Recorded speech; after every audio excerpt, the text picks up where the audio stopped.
ओम नमः शिवाय। जय श्री महाकाल। तो मेरे देवों के देव महादेव माता पार्वती जी आप पर यूं ही कृपा बनाए रखिए। देखिए, विशेषकर आज का जो उपाय है अगर आप करते हो ना तो इससे आपके जीवन के सारे दुर्भाग्य खत्म होंगे और जो भी कामना है, इच्छा है वो पूर्ण होगी। चाहे कामना धन संपदा को लेकर हो, कार्य पूर्ति को लेकर हो, या किसी प्रकार की आलस्य भी आपके जीवन में है ना, ठीक है, कुछ भी कार्य करने का मन नहीं करता, ठीक, तो ये भी समस्या समाप्त होगी। तो इस वाले उपाय के लिए आपको 2 गुड़ के टुकड़े लेने हैं, 11 काले तिल के दाने लेने हैं और विशेष तरीके से शिवलिंग पर जाकर गुरु जी द्वारा बताया गया ये उपाय कर लेना है। तो ये उपाय कैसे करना है वो तो हम बताएंगे। उसके पहले इस वीडियो को लाइक कर दें, चैनल पर नए हो सब्सक्राइब कर दें और कम से कम 3 लोगों के साथ इस वीडियो को जरूर शेयर करें। तो जानते हैं पहला उपाय। विशेषकर ये उपाय आपके जीवन के सारे दुख, परेशानी, ठीक, और जो भी समस्या आपके जीवन में आ रही है ना उन्हें समाप्त करेगा। तो इस वाले उपाय के लिए सबसे पहले जो सामग्री आपको चाहिए वो है काले तिल। क्या लेना है आपको? काले तिल। कितने काले तिल के दाने लेने हैं? तो आपको गिनकर 11 काले तिल के दाने लेने हैं और जो काले तिल के दाने लो ना वो आंखें होने चाहिए, मतलब कि बहुत सारे काले तिल छेद होते हैं तो ऐसे काले तिल आपको नहीं लेने हैं। इसके बाद जो अगली सामग्री है वो है गुड़। तो इस प्रकार से 1-2 गुड़ के टुकड़े आपको इस वाले उपाय के लिए ले लेना है। इसके बाद आपको जो सामग्री लेनी है वो है तांबे का लोटा। तो इस प्रकार से तांबे का लोटा लेकर उसमें आपको अपने घर से जल भर लेना है। और दोस्तों, जो भी सामग्री हमने आगे आपको बताई है उनको लेकर चले जाना है आपको अपने घर के आसपास जहां पर भी शिव मंदिर मिले वहां। ये उपाय चाहो तो आप सुबह भी कर सकते हो, समय मिले तो शाम को भी कर सकते हो। और अगर आप शिव मंदिर नहीं जा पा रहे हो तो ये जो भी उपाय बताए जाते हैं वो घर पर भी कर सकते हो। और शिव मंदिर में जाकर जो भी पूजा अर्चना आपको शिवलिंग के पहले करनी है वो कर लीजिएगा। फिर उत्तर दिशा की तरफ मुंह कर बैठ जाना है। देखिए, शिवलिंग के ऊपर काले तिल का उपाय करने से जीवन के सारे दुख परेशानी समस्या समाप्त होती है।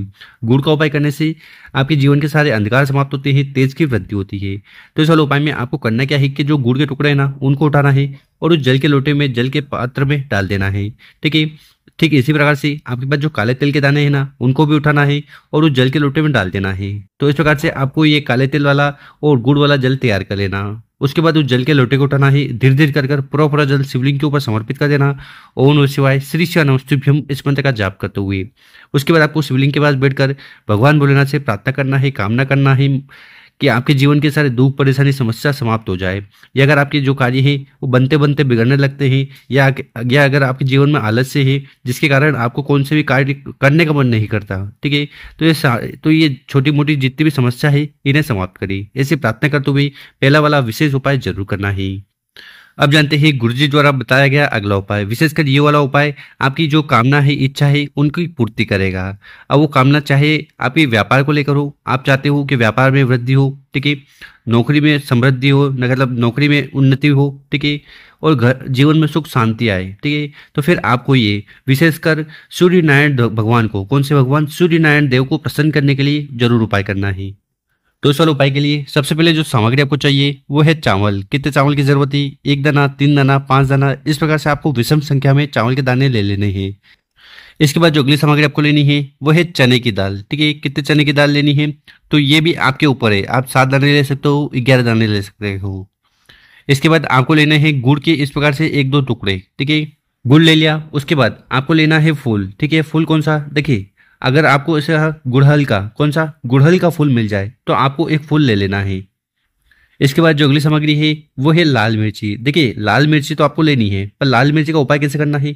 ये जो लाल मिर्ची दिख रही है ना स्क्रीन पर, इनको आपको फोड़ना है। फोड़ने के बाद आपको सफेद कलर के बीज निकलेंगे तो वो बीज ले लेना। सभी सामग्री इकट्ठा कर ली। उसके बाद आपको लेना है तांबे का लोटा। तो इस प्रकार से आपको प्यारा सा तांबे का लोटा लेना है और उस तांबे के लोटे में आपको अपने घर से जल भर लेना है।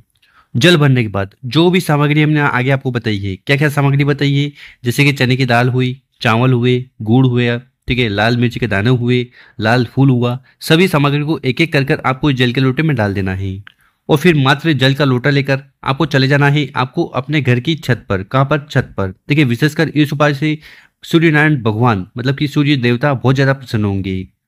तो आपको करना क्या है कि आपके पास जो तांबे का लोटा है ना उस तांबे के लोटे को उठाना है और धीरे धीरे कर सूर्य नारायण भगवान को अर्घ्य दे देना है। विशेषकर इस उपाय को आपको सुबह करना चाहिए। सुबह कब? देखिए, विशेषकर सूर्य नारायण भगवान का दिन कौन सा आता है? सूर्य नारायण भगवान का दिन होता है रविवार। ठीक है, तो रविवार को विशेषकर ये उपाय करोगे ना तो आपके जीवन के सारे दुख परेशानी समस्या समाप्त होगी और कामना पूर्ण होगी। तो इस प्रकार से आपको तांबे का लोटा उठाना है और सूर्य नारायण भगवान को अर्घ्य दे देना है, ठीक है। और एक चीज का ध्यान रखना कि यहाँ पर आप सूर्य भगवान को जब जल समर्पित करो ना, तो इस जल की जो ऊंचाई है वो आपके माथे से 8 इंच, कितनी 8 इंच ऊंची होनी चाहिए। तो इस प्रकार से आपको ऊपर उठाकर जल को समर्पित कर देना है, ठीक है। और समर्पित करते समय आपको मंत्र भी बोलना है, अगर आपको मंत्र याद है, जैसे कि ओम सूर्याय नमो, ओम मित्राय नमो, ओम रविये नमो, ओम भानवे नमो, ओम खगाय नमो, ओम पुष्णे नमो, ओम हिरण्यगर्भाय नमो, ओम मारीच्याय नमो, ओम आदित्याय नमो, ओम सावित्राय नमो, ओम अकार्य नमो। तो इस प्रकार से आपको सूर्य नारायण भगवान के नाम लेना है अर्घ्य देते समय। गुरुजी ने कहा है कि जो भी व्यक्ति इस प्रकार से सभी सामग्री को डालकर विशेष तरीके से सूर्य नारायण भगवान को अर्घ्य देता है ना, विशेषकर रविवार को, आप तो वैसे हर दिन सूर्य नारायण भगवान को अर्घ्य दे सकते हो, जल को समर्पित कर सकते हो, पर विशेषकर ये जो रविवार वाला दिन है ना, ये सूर्य नारायण भगवान को समर्पित होता है। तो इस दिन अगर आप सामग्री डालकर ये विशेष तरीके से जल को समर्पित कर देते हो ना, तो इससे सूर्य नारायण भगवान बहुत ज़्यादा प्रसन्न होते हैं और उसके बाद आपकी जो भी कामना है, ठीक है, वो पूर्ण करते हैं। साथ ही साथ जीवन में किसी भी प्रकार की समस्या है, बाधा है, उन्हें समाप्त करते हैं। तो सूर्य नारायण भगवान की कृपा आप पर यूं ही बनी रहे, उसके लिए आपको ये उपाय करने से नहीं चुकना है। तो गुरुजी ने बहुत ही अचूक और विशेष उपाय बताया है, कर जरूर देखेगा। और मेरे प्यारे दोस्तों, अगर आपको वीडियो अच्छी लगी हो तो इस वीडियो को 5 लोगों के साथ व्हाट्सएप पर, इंस्टाग्राम पर या फेसबुक पर जरूर शेयर करें। ओम नमः शिवाय, जय श्री महाकाल। मिलते हैं हम आपसे कोई नई वीडियो में।